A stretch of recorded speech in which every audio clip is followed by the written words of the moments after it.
বছরখানেক আগেই খবর রটে বিয়ে করেছেন চিত্রনায়িকা সাদিকা পারভিন পপি। তার স্বামীর নাম আদনান উদ্দিন কামাল। তিনি একজন জাহাজ ব্যবসায়ী। সে সময় জানা যায় বর্তমানে ধানমন্ডিতে থাকছেন পপি।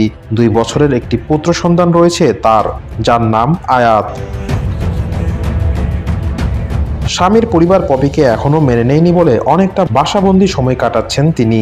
পপিকে বিয়ের তথ্য প্রকাশ্যে আসার পর সে সময় খবরটি মিথ্যা বলে দাবি করেন জাহাজ ব্যবসায়ী আদনান উদ্দিন কামাল। তিনি বলেন, পপি আমাদের পারিবারিক বন্ধু, তাকে বিয়ের প্রশ্নই আসে না। একটা মহল আমার বিরুদ্ধে ষড়যন্ত্র করে এসব ছড়াচ্ছে। ব্যক্তি জীবনে এই ব্যবসায়ী বিবাহিত, তার 3টি সন্তানও রয়েছে।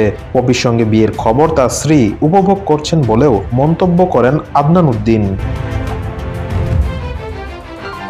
তিনি বলেন, পপির সঙ্গে বিয়ের খবরে আমাকে রীতিমতো ভাইরাল করে দেওয়া হয়েছে। পুরো বিষয়টি আমার স্ত্রীও বেশ উপভোগ করছে।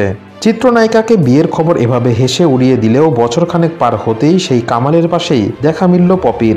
শুধু স্বামী নয়, অভিনেত্রীর 4 বছরের সন্তানেরও দেখা মিলেছে।